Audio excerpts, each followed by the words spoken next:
Hi guys, ఇంట్లో క్యారెట్లు ఎక్కువగా ఉన్నప్పుడు ఈ స్నాక్ రెసిపీని ఒక్కసారి ట్రై చేయండి. పిల్లల నుంచి పెద్దల వరకు ఇష్టంగా తినేస్తారు. ఈ రెసిపీని మీరు ఎప్పుడు చూసి కానీ తినకాడి ఉండరు. ఒకసారి తిన్నారంటే వారానికి 4 సార్లైనా తినాలనిపిస్తుంది, అంత రుచిగా ఉంటుంది.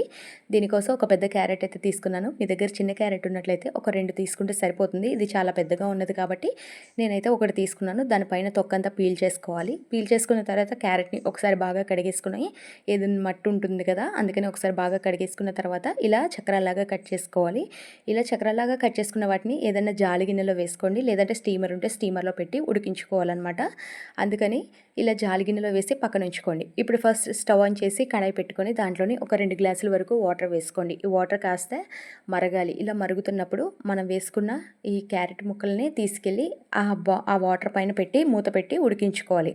ఒక 2-3 నిమిషాల పాటు హై ఫ్లేమ్లోనే పెట్టి ఉడికించుకుంటే క్యారెట్ ముక్కలు అనేవి చాలా సాఫ్ట్గా అవుతాయి. ఎందుకంటే మనం ఆల్రెడీ చక్రాలాగా చాలా పలచగా కోసుకున్నాం కాబట్టి త్వరగా ఉడికిపోతాయి. ముక్క ఉడికిందా లేదా అనేది ఏదైనా ఫోర్క్ కానీ నైఫ్ కానీ పెట్టి ఇలా కుచ్చి చూడండి, తెలిసిపోతుంది. ముక్క చాలా సాఫ్ట్గా చక్కగా మంచి టెక్స్చర్తో ఉడికిపోతుంది అనమాట. చూస్తున్నాను చూడండి, ఇలా చేత్తో పట్టుకుంటే ఇలా తునిగిపోవాలన్నమాట. అలా ఉండాలి క్యారెట్ ముక్క అనేది. ఆ తర్వాత ఇది బాగా చల్లారిపోవాలి. చల్లారిన క్యారెట్ని ఏదైనా తడి అనేది అస్సలు ఉండకూడదండి. తడి ఉంది అనిపిస్తే ఏదైనా కాటన్ క్లాత్తోని చక్కగా తుడిచేయండి.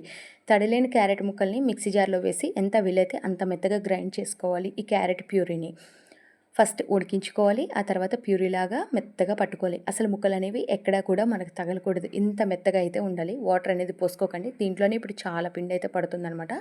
వేరే ఒక బౌల్ తీసుకొని దాంట్లోని ఈ క్యారెట్ ప్యూరీ మొత్తాన్ని కూడా వేసేసుకోవాలన్నమాట.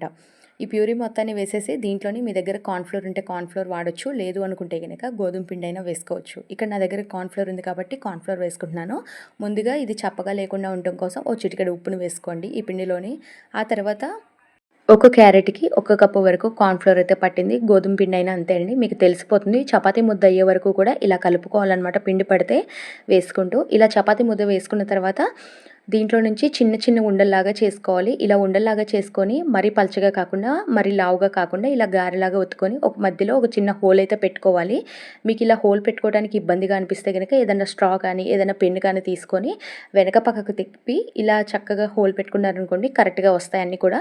ఇలా పెట్టేసుకున్న అన్నీ కూడా పక్కన ఉంచేసి మళ్ళీ స్టవ్ ఆన్ చేసి వేరే ఒక బౌల్ పెట్టి దాంట్లోని 1 గ్లాస్ వాటర్ పోసుకోవాలి. 1/2 టేబుల్ స్పూన్ వరకు సాల్ట్ వేసుకోవాలి. ఇవన్నీ కూడా బాగా మరిగేలాగా మరిగించుకొని ముందుగా మనం తయారు చేసి పక్కన ఉంచుకున్న వాటినన్నిటిని కూడా ఒకదాని తర్వాత ఒకటి ఇలా వాటర్లో అయితే పక్కన వేసుకోవాలి. ఇలా అన్నిటిని వేసి ఒక 5 నిమిషాల పాటు అలా మరిగించామనుకోండి, చక్కగా వాటంతట అవే పైకి తేలుతాయి. ఆ తర్వాత స్పూన్తోని ఏమన్నా అంటుకున్నాయా లేదా అనేది ఇలా కలిపారనుకోండి, కరెక్ట్గా ఉంటాయి. ఇప్పుడు ఇవి కరెక్ట్గా మరిగిపోయాయి. మనం పచ్చిపిండి వేసాం కాబట్టి ఇలా మరిగించుకోవాలండి. క్యారెట్ ఆల్రెడీ ఉడికింది కాబట్టి ఎక్కువ టైం కూడా పట్టదు. కార్న్ఫ్లోర్ కూడా చక్కగా స్టిక్ అయ్యి ఉడికిపోతుంది అనమాట. ఇలా ఉడికించుకున్న వాటిని స్ట్రైనర్లో వేసి స్ట్రైన్ చేసుకొని 5 నిమిషాలు పక్కన ఉంచుకోవాలి. మళ్ళీ స్టవ్ ఆన్ చేసి కడాయి పెట్టుకొని ఫ్రై ప్యాన్ పెట్టుకోండి. ఇప్పుడు ఫ్రై ప్యాన్లోని 2 టేబుల్ స్పూన్లు ఆయిల్ వేసి ఆయిల్ బాగా హీట్ అయిన తర్వాత వెల్లుల్లిపాయల్ని సన్నగా తరిగి వేసుకోవాలి. వెల్లుల్లిపాయ టేస్ట్ చాలా బాగుంటుంది. ఒక పచ్చిమిర్చిని ఇలా కట్ చేసి వేసుకొని కొంచెం పచ్చివాసన పోయే వరకు ఫ్రై చేసిన తర్వాత ఉడికించి పక్కన పెట్టుకున్నటువంటి ఈ బిళ్ళల మొత్తాన్ని కూడా వేసేసి ఒకసారి బాగా కలిపేసుకోండి. ఇప్పుడు దీంట్లోని 1 టేబుల్ స్పూన్ వరకు సోయా సాస్ని అయితే వేసుకోండి. ఆ తర్వాత 4 టేబుల్ స్పూన్ల వరకు టొమాటో సాస్ని అయితే వేసుకోండి. ఇక్కడ సోయా సాస్ చాలా తక్కువగా వేసుకోవాలి, టొమాటో సాస్ అనేది ఎక్కువగా వేసుకోవాలన్నమాట. అప్పుడే టేస్ట్ బ్యాలెన్స్ అవుతుంది, చాలా టేస్టీగా ఉంటుందన్నమాట. పిల్లలు ఇష్టంగా తింటారు కదా ఇలా సాసింగ్ చేసిన రెసిపీస్ అనేవి. ఒక్కసారి ఇలా చేసి పెట్టండి, మళ్ళీ మళ్ళీ మిమ్మల్ని అడిగి మరీ చేయించుకొని తింటారు. అంత రుచిగా ఉంటుందన్నమాట ఈ రెసిపీ అనేది. ఎక్కడైనా ఇలా అంటుకుపోయి ఉంటే కనుక వాటిని సపరేట్ చేసుకోండి. అన్నిటికీ కూడా ఈ సాస్ అంటే చక్కగా ఉంటుంది.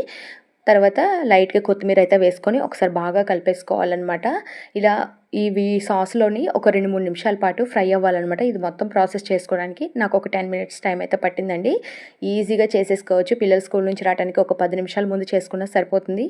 సరే కానీ మీరు కానీ ఫస్ట్ టైం మా ఛానల్ని చూస్తున్నట్టయితే కనుక ఒకసారి మన ఛానల్ని లైక్ చేయండి, షేర్ చేయండి, సబ్స్క్రైబ్ చేయడం మాత్రం అస్సలు మర్చిపోకండి ఫ్రెండ్స్. మీరు లైక్ చేయడం వల్ల మాకెంతో ఆనందంగా ఉంటుంది, ఇంకా ప్రోత్సహించినట్లు ఉంటుంది, ఎక్కువ వీడియోస్ చేయగలుగుతాము.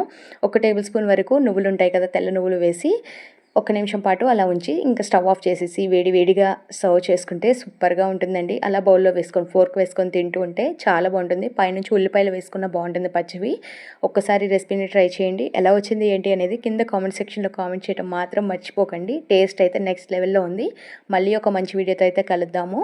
సరే కానీ ఉంటాను. Bye bye.